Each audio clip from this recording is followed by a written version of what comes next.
Hello students, Ohm's law के बारे में तो हम सभी बहुत अच्छे से जानते हैं कि इस लॉ के अकॉर्डिंग किसी भी कंडक्टर में जो करंट फ्लो होता है वो डायरेक्टली प्रोपोर्शनल होता है उस कंडक्टर के अक्रॉस अप्लाइड पोटेंशियल डिफरेंस के।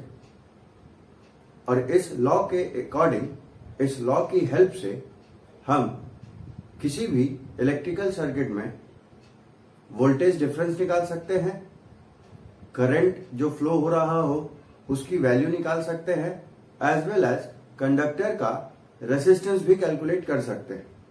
लेकिन ओम्स लॉ जो है वो सिंपल इलेक्ट्रिकल सर्किट्स में तो बहुत यूजफुल होता है, बहुत हेल्पफुल होता है, बट जब हम कॉम्प्लिकेटेड सर्किट्स की बात करते हैं, ऐसे सर्किट्स जिसमें बहुत सारे कंपोनेंट्स लगे हों, एक से ज्यादा ईएमएफ सोर्सेस हो, मतलब पावर सप्लाई हो, तो वैसे सर्किट्स को सॉल्व करने के लिए, वैसे सर्किट्स में पोटेंशियल डिफरेंस या करंट या रेसिस्टेंस की वैल्यूज कैलकुलेट करने के लिए ओम्स लॉ की मदद लेना बहुत मुश्किल काम होता है।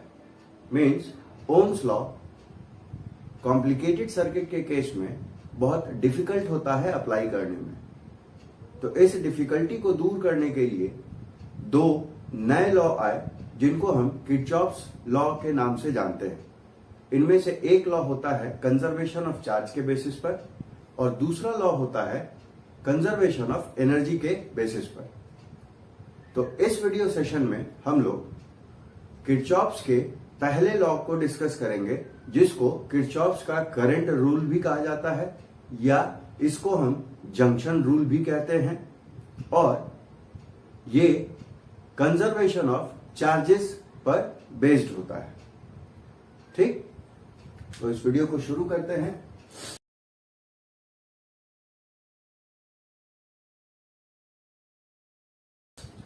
तो स्टेटमेंट की बात करें तो किरचॉफ्स के फर्स्ट लॉ के अकॉर्डिंग, मतलब किरचॉफ्स के करंट रूल कहें या किरचॉफ्स का करंट लॉ कहें, शॉर्ट में केसीएल भी कहते हैं, या सिंपली जंक्शन रूल कहें किरचॉफ्स का, उसका जो स्टेटमेंट होता है वो ये है कि किसी भी पॉइंट पर सर्किट में जो टोटल करंट होगी, दैट मीन्स जो अलजेब्रिक सम होगा सभी करंट्स का, वो 0 होगा। और उस पर्टिकुलर पॉइंट को हम लोग जंक्शन कहते हैं।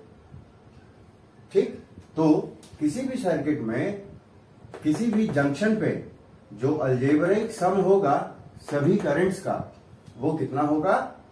0 होगा। ठीक, अब अलजेब्रिक सम की बात कर रहे हैं, दैट मीन्स प्लस या माइनस भी हो सकता है करंट। तो वो किस तरह से हम डिसाइड करेंगे कि जंक्शन पे जो करंट है वो कौन सी पॉजिटिव है, कौन सी निगेटिव है? तो उसके लिए हम एक सिंपल सा साइन कन्वेंशन भी यूज करते हैं यहाँ पे। फॉर एग्जाम्पल, ये एक सर्किट का कोई हिस्सा ले लिया, ये उस सर्किट का एक पॉइंट है जिसपे ये बहुत सारे कंडक्टर्स ज्वाइंट हैं और इन कंडक्टर्स के थ्रू करंट्स फ्लो कर रहे हैं, I1, I2, I3, I4, I5। तो एरो के साइन से एक चीज तो क्लियर होगा कि इस जंक्शन के लिए I1, I4 towards junction flow कर रहे हैं, जंक्शन की तरफ फ्लो कर रहे हैं, है ना? और I2, I3, I5 away from junction flow कर रहे हैं।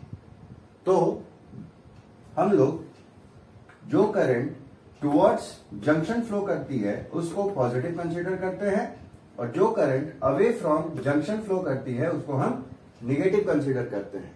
तो इस एग्जांपल में देखिए कौन कौन करंट है टुवर्ड्स। तो I1 है, तो I1 को हम लोग पॉजिटिव कंसीडर करेंगे, I4 है पॉजिटिव कंसीडर करेंगे, लेकिन I2, I3, I5 क्या है? अवे फ्रॉम जंक्शन है, तो इनको हम निगेटिव कंसीडर करते हैं। तो जो स्टेटमेंट है वो इस जंक्शन के लिए मैथमेटिकली किस तरह से एक्सप्रेस होगा वो देख लेते हैं। तो टोटल सम की बात है करंट्स की, तो पहले तो सभी करंट्स को लिख लिया,